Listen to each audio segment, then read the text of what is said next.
so many rhymes when I'm in the shower, but when I try to write them all down, they all fly away at the same time, and all that remains behind are the faded lines of ideas that were chased away by time.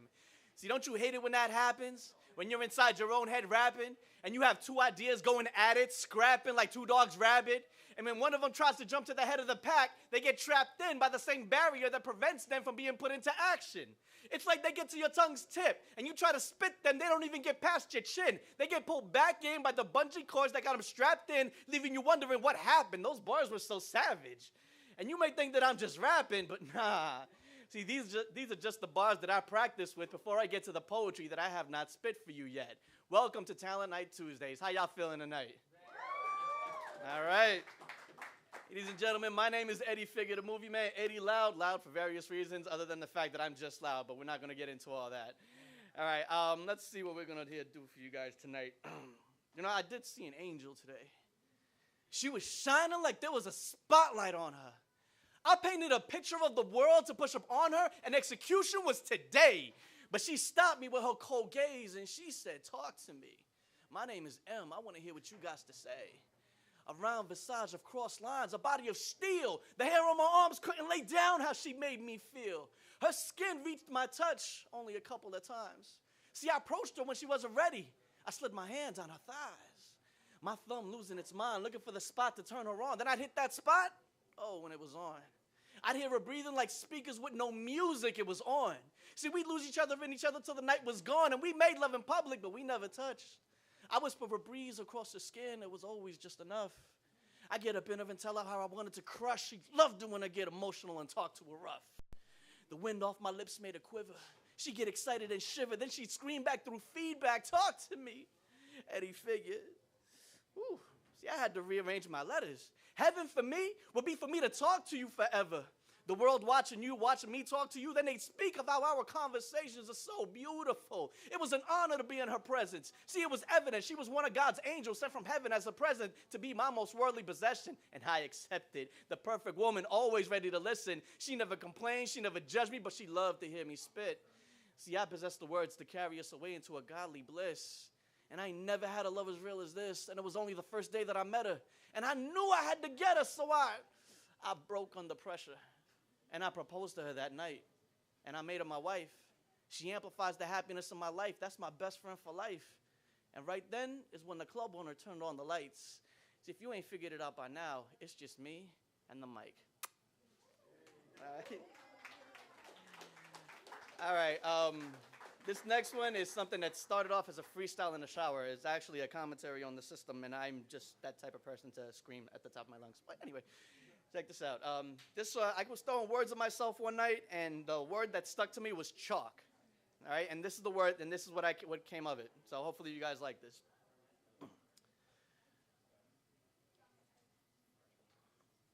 I seen him outlined in chalk. I remembered I missed his call last night. He probably wanted to talk. See, I probably could have talked to him and put it all to a halt. So seeing him laid out makes it feel like it was kind of my fault. See, I thought the bullets missed him. Now I'm realizing that they hit him. Lord forgive him. Through all that evil in him, he had good intentions, trying to get some money to feed his children at Christmas. See, this all happened just after Thanksgiving. He was the type who had a record so extensive, he started forgetting how many times he had been arrested. But you know the system. Once it gets a grip in, it starts tripping and does everything within its limits to keep you in it. See, here's a little bit of wisdom you may not have known. Law enforcement, they'd like to target minority men and women and send them off to prison. So often it becomes accepted as a normal condition of daily living. Now, the affluent critics who've never been arrested, they judge it from a distance, and they blame minorities as if going to prison is something that we invented. Now, I say we because even though I'm light-skinned, I'm actually Puerto Rican. And I used to get pulled over almost every other weekend when I drove my stereotypical Honda Civic. But I almost never saw a cop car when I drove a Dodge Intrepid. Marinate on that for a second. See, America's obsession with skin pigment is ignorance. In Puerto Rico, skin color is not even a topic of discussion. We don't really sweat it. But in America, especially in the South, its relevance and its prevalence has to be respected. Now, I can see some of you thinking, here he goes with this shit. I don't want to hear it. Well, you know what? Pay attention. I'm going to give you a really fucked up statistic. And I'm going to pause when I say this just to let it sink in. So listen, not even counting the women, today in America, there are more black men, just men, in prison Then there were black people, men, women, and children in slavery at the peak of its existence. And you can blame politicians for the current social conditions, but it's corporations who've taken the rehabilitative system of American citizens and changed it into a business. See, they lobby politicians into shifting their political positions and creating laws that make it easier for you and me to get arrested and create repeat offenders. See, this is how they generate business. And prosecutors don't care if you're innocent. If they see that your case is twisted and there's no evidence to support it, they're supposed to set you free. But first, they're going to see if they can scare you to agree to a plea for a fee, because that's business. See, all they care about is getting that conviction, improving their win-loss records, creating more felons and feeding them back into this modern-day legal system of oppression. And they don't care how they go about to get it, but they will look for the path of least resistance. So if you have the money for a lawyer and you can afford to make your case expensive, well, then you have protection. But if all you can afford is a public defender, then it's evident the defendant is almost certainly getting sentenced. See, this is how the government exploits poor people and uses poverty to generate business. Now, they don't care if prisoners are living in inhumane conditions, because once you cage people like animals, they're liable to start flipping, go ballistic, do things to get the prison sentences extended. See, America is less than 5% of the world population. We're less than 5% of the planet. But we have almost 24% of the world's prisoners. America has more of its own citizens inside its legal system than China, and China's population is well over 1 billion. Think about that for a minute. This legal system is not about justice. It's about making money for corporations, special interest groups, and politicians. Because let's be honest, if you go to jail and the prosecution fails to get that conviction and you've paid your money for bail, they should give you back all that money that you've paid with interest and a little note that says sorry for the inconvenience. But they don't do that shit. Why? Because it's not good business. And a felony on your record, oh, that's a sweet money maker. You lose your equality as an American citizen. You lose your right to vote. You lose your Second Amendment. I mean, you're basically 2 steps above a sex offender. I mean, the only real difference is that a felon doesn't have to go door to door telling people what he did or where he's living. But you still get treated like a second-class citizen. I mean, come on. Don't nobody want to hire a felon. As soon as you mark yes on that application, there are no more questions. The owner of the business walks up and says, sorry, Mr. Williams, we've already filled that position. And that's what happened to my homeboy. Couldn't get a job, he got desperate. Went back into hustling and he got reckless. Ran into a couple of rich kids who were selling cocaine and he got offended.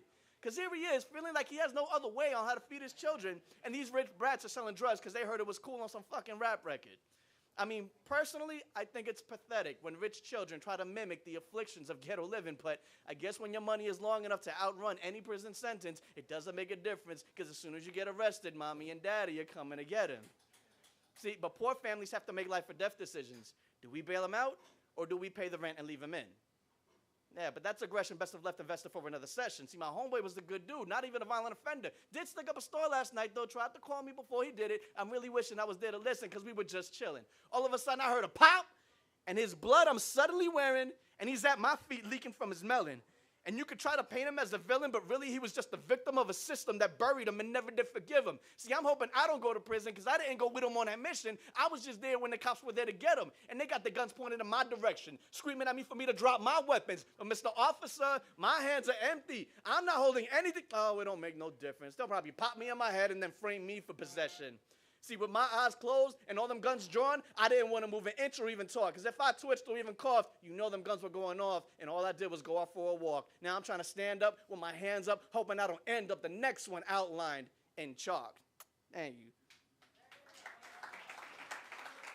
All right. Here, one more? All right.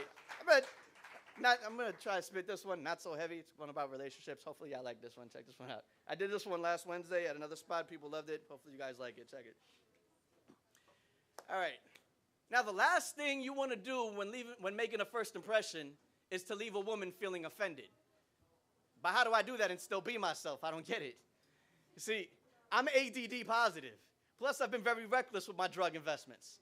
All that sums up a very serious attention deficit. See, scientifically speaking, I am accidentally offensive. I'm always pissing off somebody, and it's not even my intention. See, I'm too direct when I talk to women, mainly because I don't have patience for the bullshit lines or flirtation games people participate in just to get in a relationship. I want to cut through the fakeness and get to the realness of being a human being, but that hasn't got me shit except a very extensive friends list. See, I dial it back as much as I can to the point where I'm barely saying anything, and I'm told I'm still too aggressive. So now I just put on a face, and I act fake, and I use lines and games for my first impressions. Put a little asshole in it, be a little cold and distant. Watch what I'm saying. I don't tell them anything about myself anymore. That alone makes them think I'm interesting. All of a sudden, the no's and the let's be friends turn into yeses. All of a sudden, I'm being shown affection. All of a sudden, I'm cute, charming, and impressive, and they love my intelligence. I mean, I had to change the name of my phone to Alexis because one girl started sending naked photos in her texts. See, I'm reteaching myself how to talk to women. And I'm always down for learning, but what do I really take away from these lessons? What, being real is offensive? Being fake leaves women breathless? Lies and deceptions work better than honesty? Can't just be myself and expect it to be loved, so I've created a representative to represent me during first impressions. I don't know how it ever got into my head that being 100% real would be effective, but what's the alternative?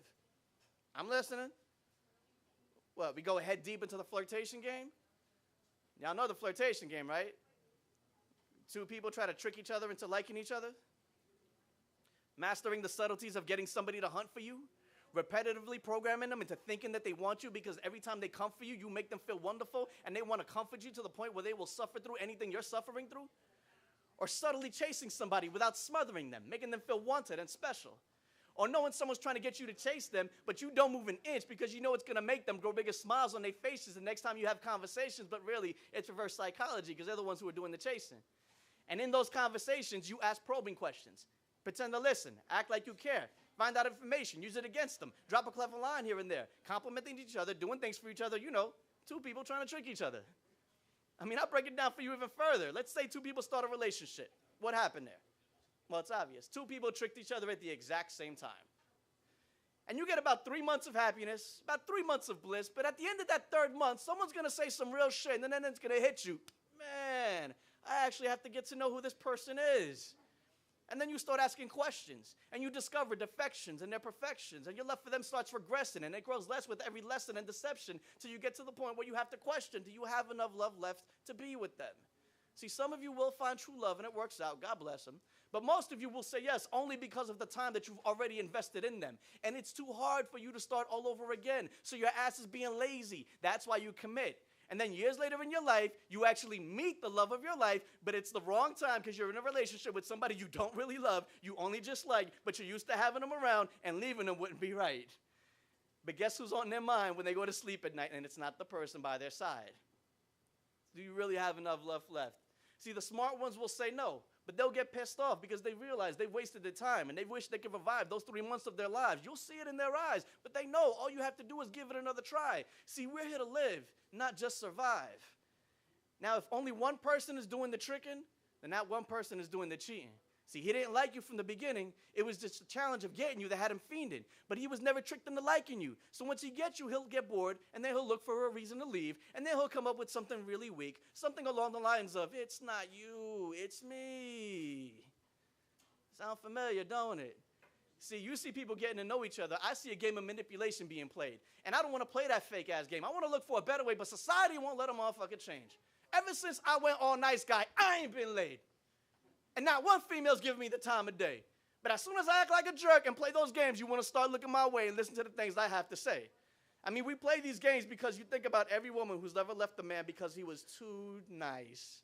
And then think about the women who are soldiers for their men after they get Ray-Riced. I mean, realistically, how am I supposed to take you seriously if I can figure out to manipulate you easily? That shit is not real to me. For people to get with each other, you have to resort to trickery. Why can't two people just say, this is you, this is me, let's give it a fair chance to see if we can live happily? But that's just not the reality. See, the reality is, if you get to know someone before they're tricked into liking you, you end up being friends. Trust me, I've been through this shit. It's always how it ends. It's like the one who's obsessed with getting head is the one who gets ahead, and the one attracted to what you have in your head always gets left for dead because he hasn't mastered the skill set of hacking his way into your bed. So fuck it. My plan is set. The real me is reserved for my friends and the people that I respect. The rest of you want to know off your lazy ass and ass. Until then, this mask that I wear is all you're going to get. And I'll play this game every night until I find me a wife, because the reality is sometimes you have to do some fake ass shit to have a chance at having something real in your life. Thank you.